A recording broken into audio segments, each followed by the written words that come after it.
বললে হয় জালিম বউরে তুই আমার। আজ থেকে তোর নাম দিলাম আমি হাসিনা, তো হাসাইতেও পারবি ফাঁসাইতেও পারবি। তোমাকে ভাতার মানছিস না রে এমন মাগি তুই। এ মাংমুখো ফিদা কুকুর বেটা, সন্ধ্যে 7:30 বাজলে চুপ করে যেন ঘর ঢুকে পড়বি।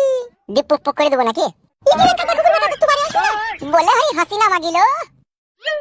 তোর ওই পায়ের উপরে পা, ঠ্যাঙের উপরে ঠ্যাং, যতদিন এই আমি শালা বেঁচে আছি ততদিন মজ মস্তি করে লেলো। আমি যখন থাকবো না, আমি যখন মরে যাবো, তুই মাং মারানিকে দেখবি পাড়ায় পাড়ায় তেলে ভাজা বিক্রি করে বেড়াইতে হবে। আমি আবার সেই পুরনো ব্যবসা শুরু করবো রে, আবার চুল্লি মদ তুলবো আমি। বিটি ছেলে হইলো বেটা ছেলের মতো বুদ্ধি রে পেদা কুকু আমার। তুই মাং মুখো মাথা থাকলো আর না থাকলো এই সমাজের কলঙ্ক হলো তো, তুই নারী জাতির কলঙ্ক তো। মাং মারানি বাবুল কাম গুদি উঠবো আমি, উঠতে সামনে মুখটাকে দই দিয়ে দেবো। একে কি বলছি, আমার মুখ দই দিয়ে দিবে? উকি গাল তোমার মুখে তাহলে। হ্যালো বারোনাঙ্গি, তা তোর কথা মতো চলতে হবে নাকি আমাকে? আমার নিজের স্বাধীন বলে কোনো জীবন নাই নাকি? কি বললি পেদা কুকু বেটা? এ বউ, তোকে দেখে বড় ভয় লাগে, তোর সাথে আমি সংসার করব না, তুই ছাড়পত্র নিলে। ছাই দিবি দাঁড়া পেদা কুকু। ফাদা কুকুর বেটা, ফাদা কুকুর বেটা, ধোয়ানি কুকুর বেটা, পালালি কেন? তুই দাঁড়ালি না? তোর মুখ দই দিতাম আমি, দাঁড়ালি না তুই?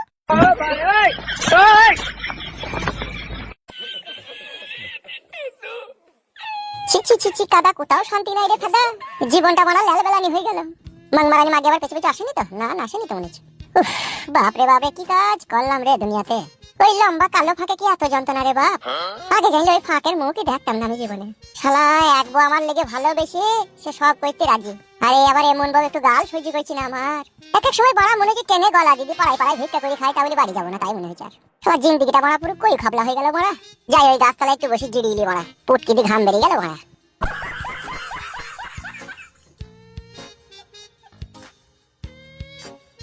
এই জায়গাটা আমার একটু ছিঙা আছে, এই জিরিয়ে।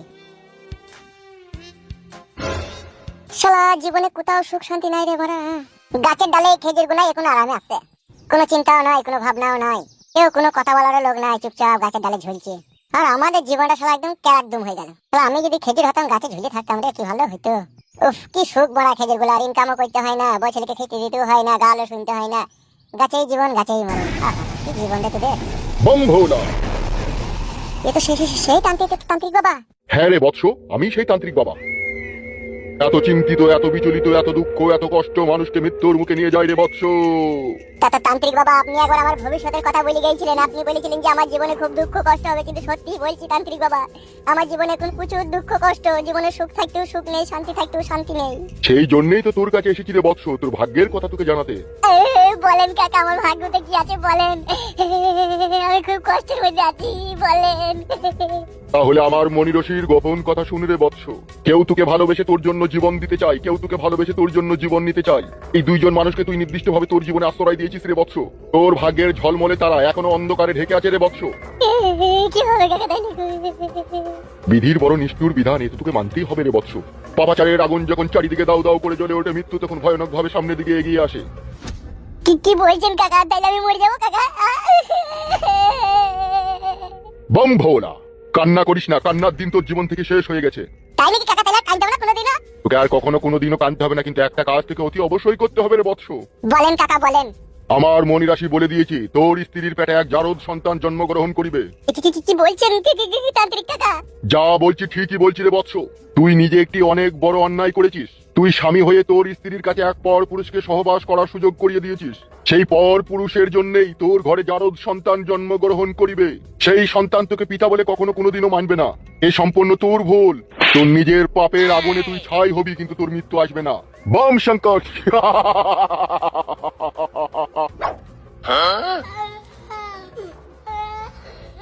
যা বাড়ি কি হবে তাইলে বেলা?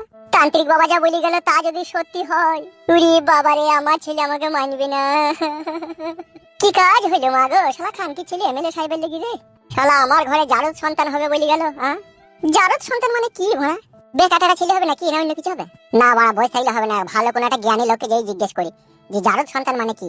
জারদ সন্তান মানে ছেলে আবার সাপের মতো হবে না, ব্যাঙের মতো হবে না, গরুর মতো হবে না, ঘোড়ার মতো হবে, কিছুই তো আমরা বুঝতে পারছি না। না বাবা, বই থাকলে হবে না, যাকে যেই জিজ্ঞেস করতে হবে জ্ঞানী লোককে।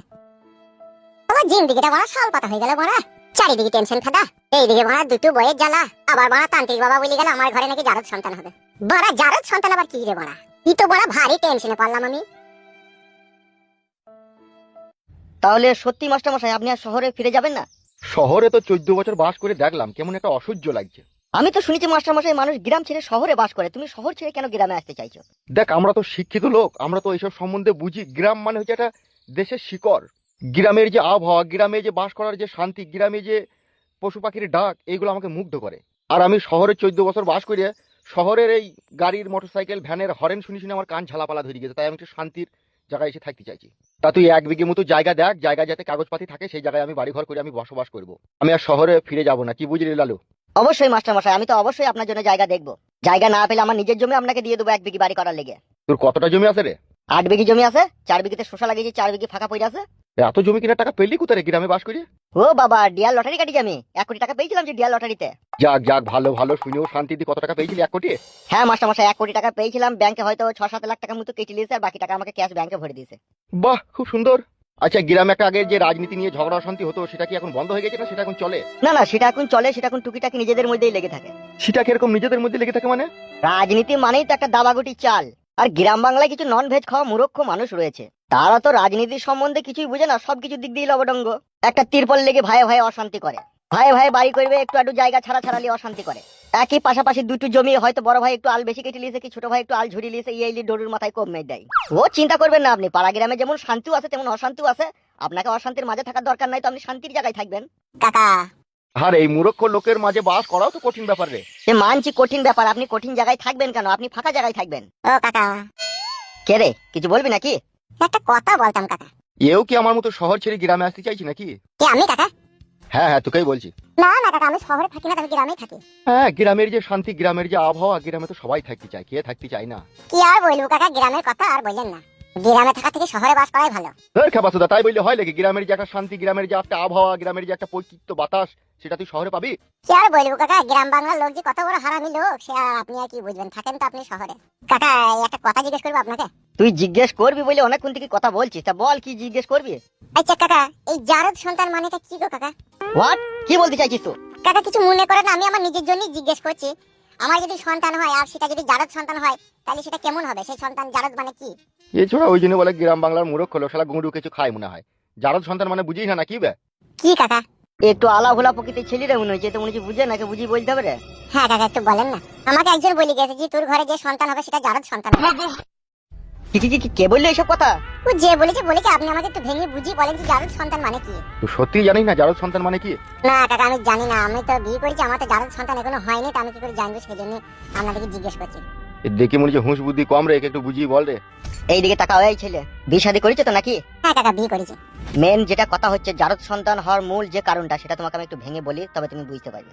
জি জি জি, বলেন তো কাকা।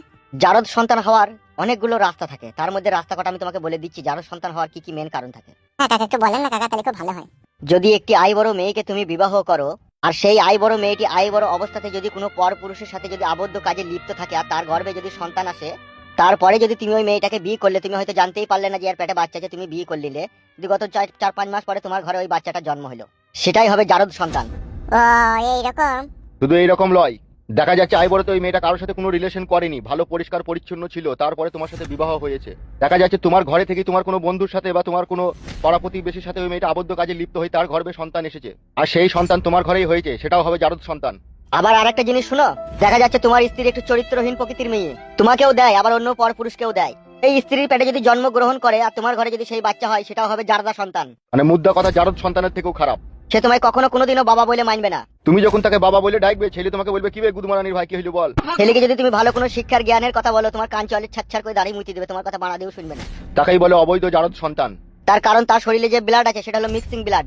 এ মাকেও মানবে না, বাবাকেও মানবে না, পিতা মাতা গুরুজন কাউকে মানবে না। তার কারণ একই শরীরে দুই ব্যক্তির রক্ত বইছে, কোনো রক্ত ঠান্ডা, কোনো রক্ত গরম। তাকেই বলে জারদ সন্তান। You understand? You better understand. আশা করছি কথাটা হয়তো বুঝতে পেরেছিস। হ্যাঁ কাকা, বুঝতে পেরেছি, সব আমি এতক্ষণে বুঝতে পেরেছি। আমি আসি কাকা, আপনারা ভালো থাকুন, সুস্থ থাকুন। আপনারা আমাকে বুঝিয়ে বললেন, এই আমার খুব ভালো হলো।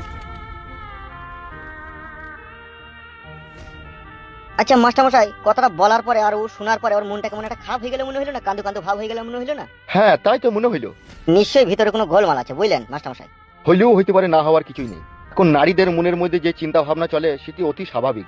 আমি যতদূর জানি, একটা নারী যদি ভালো করে সেজে কুজে রাস্তা দিয়ে বের হয়, ভালো শাড়ি পরে, ভালো মেকআপ করে, ভালো কানে দুল দিয়ে, হিল তোলা জুতো পরে, মডেলিং করে যদি রাস্তা দিয়ে সে বের হয়, তার মনোভাবটা কিরকম থাকে জানিস? জানি তো, তার মনোভাব এইরকমই থাকে যে আমাকে এই পৃথিবীর সমস্ত পুরুষ মানুষ হাঁ করে তাকিয়ে তাকিয়ে দেখুক, আমি এত সুন্দর সেজে কুজে ফিটফাট হয়ে বেরিয়েছি, আমাকে দেখুক। আর আপনি তো জানেন মাস্টারমশাই, যে কোনো পুরুষ মানুষ একটা নারীর দিকে তাকাইলে সে কি নজরে তাকায়। এ তো আমি জানিই রে। মাস্টারমশাই আমরা এটাও জানি, কোনো পুরুষ মানুষ আজ অব্দি ঘর থেকে সেজে গুজে বের হয় না যে যাতে তাকে কোনো নারী দেখুক, কিন্তু নারীরা ঘর থেকে সেজে গুজে বের হয় যাতে তাকে পুরুষ মানুষে দেখুক। আর মানে এখানেই বোঝা যাচ্ছে মাস্টারমশাই, নারী জাতি লজ্জার শেষ পর্যায়ে এসে দাঁড়িয়েছে, যে সেই জায়গা থেকে আর কোনো লজ্জা শরমই নেই, লাজ লজ্জার মাথা খেয়ে দিয়েছে। আর বলবো বল, না সমাজের দুর্নাম দেবো না নারী জাতির দুর্নাম দেবো? বাস্তবে যেটা ঘটছে সেটা তো সচক্ষে সবাই দেখতে পেয়েছি। তো আর আমি বললেও হবে না বললেও হবে, যারা প্রকৃত মানুষ তারা ঠিকই সবকিছুই বুঝতে পারে। যাকে মাস্টারমশাই সব কথা বাদ দেন, পরের কথা বলে কোনো লাভ হবে না।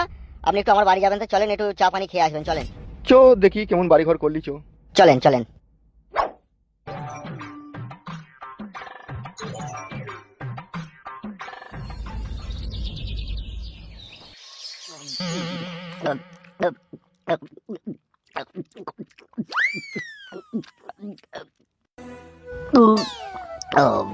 হ্যাঁ বলো সুন্দরী, কি বলবে বলো। তুমি এই 2-3 দিন এদিকে আসোনি কেন? আমার সাথে দেখা করোনি, কথা বলোনি কেন তুমি? কি দেখা করবো, কথা বলবো? তুমি যখন ডাকবে, তোমার পাইপ লিবার ইচ্ছা হবে, তখন আমি এসে পাইপ দিয়ে দেবো। এর তো তোমার সাথে আমার ভালোবাসার সম্পর্ক। সব সময় আমি এখানে আসতে পারবো না, আগেই বলে দিচ্ছি তোমাকে। তোমার স্বামীকে তো আমি চিনি, ফুটু একটু হারামি ছেলে, আমাকে মারবে। দেখ, ও দিনে থাকে না, ও রাত্রিরে থাকে। ও দিনে ওই বইয়ের কাছে থাকে, রাত্রিরে আমার কাছে থাকে। তুমি দিনে যখন খুশি তখন আসতে পারবে, কোনো অসুবিধা নাই। দিনে এলে লাগানো হবে তো? দিনে অসুবিধা হবে না তো লাগানো? না হে, কোনো অসুবিধা নাই, তুমি চলে আসবে গো। ঠিক আছে, আজকে একটু নিশা বেশি হয়ে গেছে, আজকে আর কিছু করবো না, আমি কালকে করবো, কালকে আসবো, ঠিক আছে? আর শোনো, আমার একটা বান্ধবী আছে, যদি তোমার কোনো বন্ধু থাকে তাহলে নিয়ে আনবে, ঠিক আছে? আর সালা আবার বন্ধু? বন্ধু তো আমার গাধাই আছে, মেলাই আছে বন্ধু। হ্যাঁ গো, একটা নিয়ে আনবে গো। আমরা দুজনেতে যদি মিলেমিশে থাকি তাহলে ও আমার বদনাম করবে না, আমিও ওর বদনাম করবো না, বুঝো না কেন তুমি? ঠিক আছে, তুমি যখন বলছো আমি অবশ্যই নিয়ে আনবো। তুমি একটা জিনিস ভুল করেছো তো। কেন গো, আমি আবার কি ভুল করলাম? তুমি ওই বইয়ের কাছে ওকে রাত্রিরে দিতে পারতে, আর দিনে তোমার কাছে নিতে পারতে, তাহলে রাত্রিরে আমি আসতে পারতাম। তাই তো গো, আগে তো বুঝি দেখিনি। তোমার সামনে ফুটু বাড়ি এলে বলে দিবে যে তুমি রাত্রিরে ওইখানে থাকবে আর দিনে এইখানে থাকবে। আমি তো দিনে আসবো না, তাইলে রাত্রিরে আসবো, রাত্রিরে ভালো হবে। বেশ ঠিক আছে, তাই হবে, তোমার কথাই হবে তাহলে। মেন কথা হচ্ছে আমি তো দিনে একটু মদ বেশি খাই, রাত্রিরে কম খাই। রাত্রিরে আমার হুঁশ বুদ্ধিটা ভালো থাকে, তখন ভালো করা হবে। এই গুদমারানি ভাই, কি করা হবে রে রাত্রিরে? কে কোন সুরের বাচ্চা রে গাল দিছিস? তোর বাপ রে, খানকি ছিল আমি। গুদমারানি ভাই, সুরের বাচ্চা, তোর বুঝতে লাতার মারবি রে, খানকি ছিল আমি। দাঁড়া। কি রে ছিনাল মাগি, কত দিকে নাম করবি? মুখ সামলিয়ে কথা বলবে। ই কি রে, মানে ছিনাল মাগি কাকে বলছো তুমি? তুই তো ছিনালি, ওর সাথে কিসের কথা বলছিলি তুই? কি কিসের কথা বলছিলাম? ও আমার পুরনো কাস্টমার, ও আমার কাছে মদ ফদ কিনে খেতো। তুই সেই জন্য এইছিল যে তুমি আর মদ তুলো নাকি, তাই আমাকে জিজ্ঞেস করছিল। কই আমার মাথা ছুঁই বল দেখিনি, মিছে কথা না সত্যি কথা? বিশ্বাস হচ্ছে না? দেখো লাও, দেখো তোমার মাথা ছুঁই বলছে ওর সাথে কোনো খারাপ সম্পর্ক নাই, আমি মদ বিক্রি করি নাকি সেটাই জানতে চাইছিল। আমি মরে যাবো খানকি, মিছে কথা বলিস না রে। পালা মাং মুখ ঠাডা কুকুর বেটা, তবে তুই গাই মারা গা।